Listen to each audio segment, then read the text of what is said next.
Okay, let's unpack this. Today, we're doing a deep dive into forgiveness, but we're looking at it through a really specific lens, exploring ideas that go, well, way beyond just letting go or being the bigger person. Absolutely. We're getting into the why it's so hard, what it truly means, and why this particular source says it's fundamentally for you, not the other person. Right. Our source for this exploration is an article titled On Forgiving Others and Yourself by Garrett Geelan from the Jeshua Channelings. And our mission really is to understand this article's unique perspective. Why does it frame forgiveness as so crucial, especially self-forgiveness? And what does it reveal about inner growth and becoming whole? It's definitely a topic everyone thinks they understand, but this source, it takes some surprising turns. Let's jump in. Okay. So this article starts by tackling why forgiveness feels so difficult in the first place. And it brings up something I think most of us can relate to: how much we love revenge stories. Right, totally. Think about movies, books. We are just drawn to those plots where the bad guy gets what's coming to them. The source suggests there's a deep-seated satisfaction almost in seeing the villain punished. Maybe because we often see evil as this one-dimensional, permanent thing. It even brings up that really intense historical example from the Middle Ages, mentioning the ideas some people had that part of the pleasure of heaven would be watching those below in hell. Yikes. Intense indeed. But it serves to highlight this impulse, this desire to see perceived evil suffer. And what's fascinating here is the source points out that the desire for revenge is often strongest not in the actual victims, but in observers. People who weren't directly harmed. That's a really interesting distinction. So if observers are craving retribution, but maybe the victim isn't, what does the source pinpoint as the core reason forgiveness itself is such a struggle for us? Well, the article says it comes down to a dualistic worldview. Basically, when we see good and evil as completely separate and absolute forces. Black and white. Exactly. It becomes incredibly hard, maybe even impossible, to see the potential for good or even just shared humanity in someone who has harmed us or others. That duality is the block. Okay, that makes sense. If they're just purely evil in your mind, how can you forgive them? Yeah. But then what does this source say victims actually want, if not primarily revenge? Yeah, the article shifts focus significantly here. It argues that victims primarily want recognition. They need to be seen, heard, and have their suffering acknowledged. That's fundamental. To just have it validated. Yes. Yeah. But even more crucially, they want the person who harmed them to realize what they've done, the impact. The understanding, the internal acknowledgement from the other side, that resonance. Exactly. And at the deepest level, the source says, victims intuitively wish for the perpetrator's growth in consciousness. They want them to get it. Which, as the source points out, rarely happens in a way the victim can witness, right? I mean, perpetrators often deny or minimize their actions. Precisely. The article uses the painful example of the widespread abuse within the Catholic Church, noting how uncommon it was for priests to show genuine remorse directly to their victims. So the source's point is pretty stark. If a victim waits for the offender to show sincere repentance before they can move forward, well, they're likely facing a very long and possibly fruitless wait. Okay, and that brings us to what might be the most central and maybe surprising argument of this article.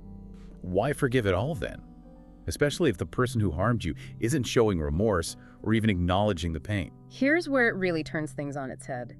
The source states unequivocally, forgiveness is not for the offender. It is entirely for you. Okay, let's dive into that. What does the article say you gain by forgiving? What's the mechanism there? It's about severing a tie. That's the core. It's about letting go of the energetic bond that keeps you connected to the perpetrator and the past event. The source describes it as an act of profound strength, an act of I-saying, a term it uses to mean actively asserting your own reality and choosing not to remain defined by what was done to you. I-saying, so like taking back your narrative, your power, reclaiming yourself. Exactly that. The source uses a powerful analogy, calling it a masculine act in this context. Not about gender, of course, but about the forceful, decisive energy needed to take a sword, metaphorically speaking, right, and cut that energetic cord with the offender. Forgiveness, in this view, is how you reclaim your life's path, preventing the past from continuing to dictate your present and future. It denies the perpetrator access to your inner world. That's a powerful reframing, really powerful. So if it's about freeing yourself, how does the source suggest you actually do that letting go, does it involve thinking about the offender differently? Yes, it suggests that part of the process involves understanding something crucial about the person who harmed you, realizing what they've actually done to themselves. To themselves. How so? What does that mean? The article introduces this concept of oneness. It posits that the universe is fundamentally one interconnected energy, and that oneness is also within each of us. Okay. So when a person harms another, they break their connection with this external oneness, but just as importantly, they damage something deep within themselves. The source uses an example. When a man abuses a woman, he damages his own inner feminine aspect. Wow, so they're actually hurting a piece of their own wholeness by hurting someone else. Precisely, that's the idea. The source states that if you look into the eyes of a perpetrator, you often don't see happiness, but emptiness, a kind of void. It suggests that every harmful act breaks vital bonds, not just with others or nature, but with their own inner child, their inner masculine or feminine, their past, their future, and with that universal oneness. Every broken bond, regardless of any outward success, leads to a loss of inner happiness. That's a really profound and, almost spiritual perspective on consequences. And it seems to imply you don't need to focus so much on external justice then. Well, the source suggests that the universe itself works to restore wholeness to the offender. It provides opportunities for them to gain awareness and integrate, even if that process takes lifetimes, Right. So it offers a core truth to live by. Living well is the best revenge. Instead of fixating on the perpetrator, you focus your energy on living your own life fully, on your loved ones, and on your own growth. You let the larger forces handle the deeper consequences for the offender. Forgiving becomes this choice for your own life and presence. Okay, shifting gears a bit. Yeah. Let's talk about self-forgiveness. The article says this is perhaps even more complex, especially for the person who was the perpetrator. Oh, absolutely. It makes a strong case that perpetrators absolutely need to forgive themselves for their own growth. Without it, their consciousness is basically blocked, leading to stagnation. But it's not easy. Not at all. The source is very clear. It's not a simple, poof, I forgive myself kind of thing. Not just saying the words. So what makes it so difficult from this article's perspective? What's the barrier? It requires deep knowing. Real understanding.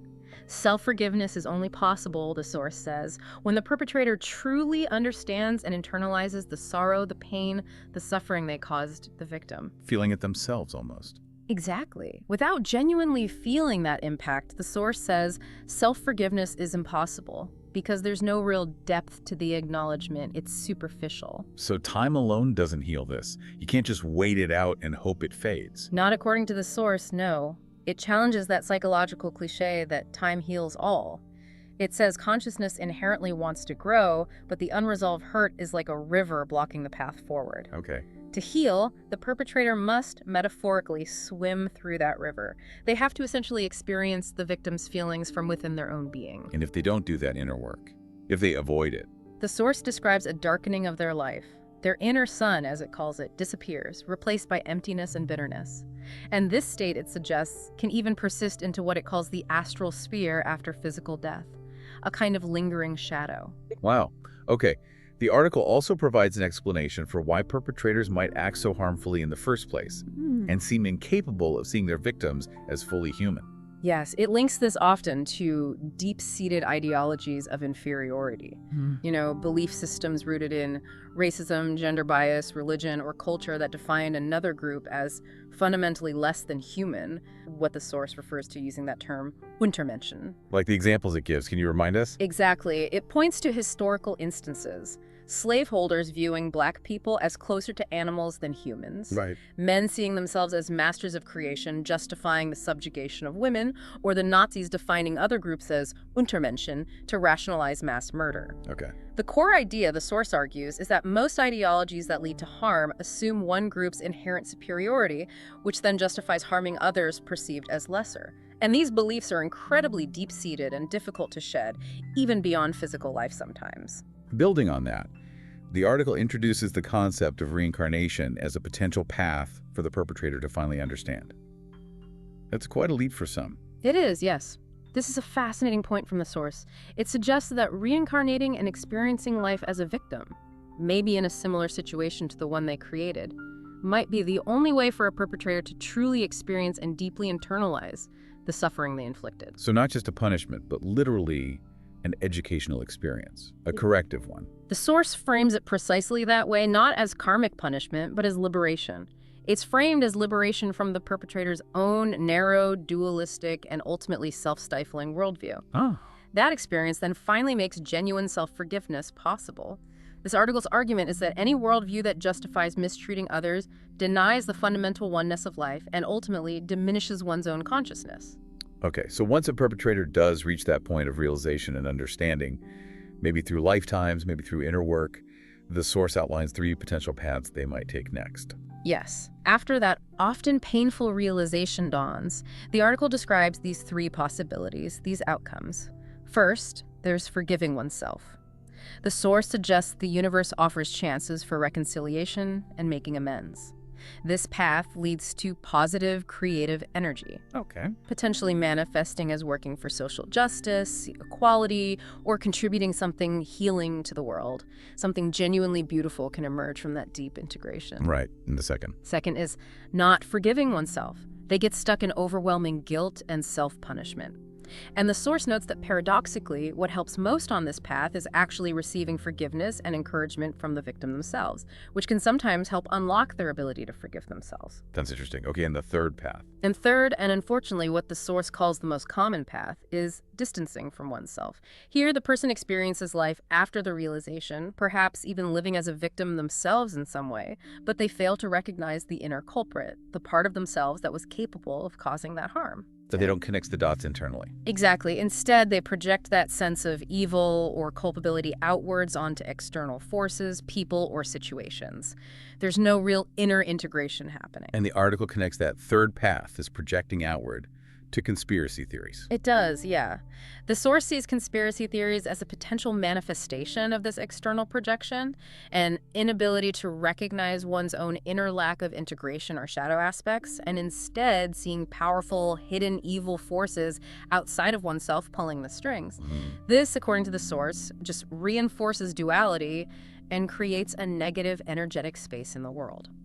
It really emphasizes that this failure to integrate inner opposing aspects like the inner masculine feminine, or crucially here, the perpetrator-victim within, inevitably results in a dualistic worldview projected onto the world around us. Okay, so if duality and a lack of inner integration are really at the root of the problem, what does this article propose as the ultimate solution? Where does it land? Well, the article's synthesis is incredibly powerful and maybe surprisingly simple.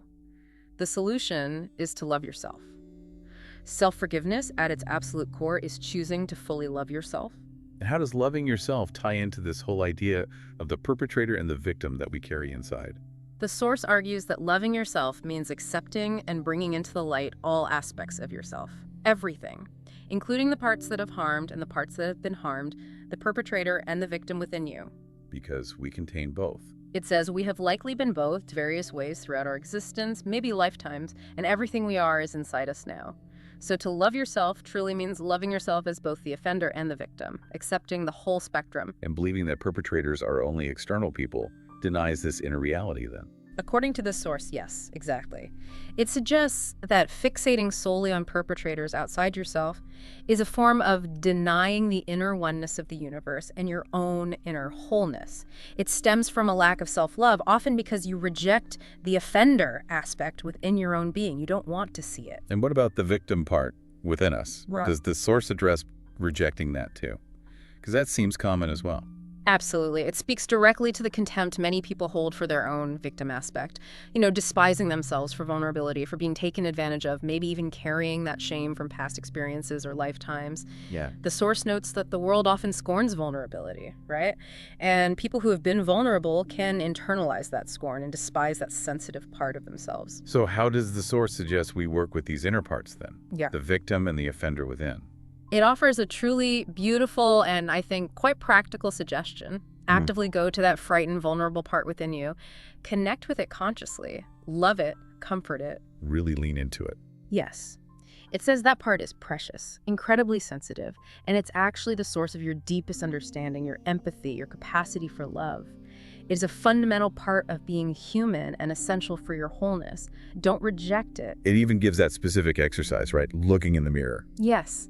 And it's not about just generic affirmations, it's about looking at yourself and acknowledging the vulnerable part, perhaps even with a bit of wry honesty, like saying something like, okay, you've been a sucker sometimes, you've let people walk all over you, but I still love you very, very much. Ah, right. Acknowledging it with love. Exactly. The source says standing up for yourself and setting boundaries starts not with rejecting this vulnerable part, but with deeply loving it, recognizing its inherent beauty and sensitivity. That love gives it strength. Okay. And you apply that same loving acceptance to the inner offender part too. Yes, the same principle. Acknowledge the times you've caused hurt, even unintentionally, or perhaps just in your thoughts, fantasies, or dreams, which the source suggests can connect to actions from past lives, using that metaphor of a tree's roots reaching back. Okay. Connect with the roots where you were the offender. The source says these parts also hold energy and strength, believe it or not, and they also need your love and acceptance to integrate properly. Send love to all those offenders within you, it advises. So bringing it all together then, what is this source's final message about forgiveness leading to wholeness? What's the culmination? Well, the core idea is that when you fully accept that you carry the capacity for both harming and being harmed, when you truly own that, and you extend love to both the perpetrator and victim aspects within your own being, you create an inner energetic space, a meeting ground. Okay. And in that sacred inner space, the inner perpetrator and inner victim can finally meet and, in a sense, forgive each other. This is self-forgiveness. This is wholeness. This is what it truly means to be fully human, embracing all your aspects, light and shadow. It sounds like a state of profound inner harmony, like real peace. Exactly, that's the description. The source describes that in this state of inner peace, the raw power and energy often associated with the perpetrator aspect, the drive, the assertion can finally cooperate with the deep empathy and understanding held by the victim aspect, the sensitivity, the connection. They work together. Yes. The result, it says, is a loving, creative person who naturally embodies compassion and shares their understanding with the world. This inner integration dissolves those artificial external dualities we project and empowers a new energy of harmony and unity, spreading a belief in the transformative power of love. And this inner work, this integration, actually changes your outer reality. The source suggests exactly that.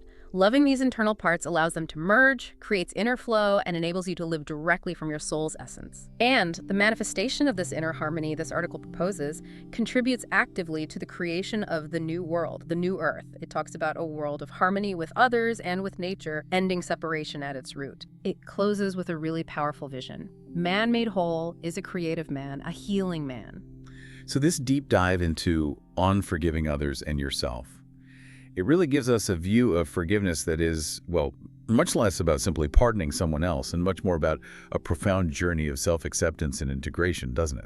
It really does. It suggests that letting go of resentment towards others is intrinsically linked to embracing and loving all the different, often conflicting parts within ourselves, the parts capable of causing pain and the parts that have felt it. It really emphasizes that this challenging inner work is the path to true personal freedom, to wholeness, and ultimately to a more harmonious and loving way of being in the world. So as you reflect on this unique perspective we've explored today, here's something to consider based on the source material. Yeah. How does exploring the idea that you hold the potential for both being a perpetrator and a victim within yourself, how does that challenge your fundamental view of your own identity and your capacity for both causing harm and for profound healing?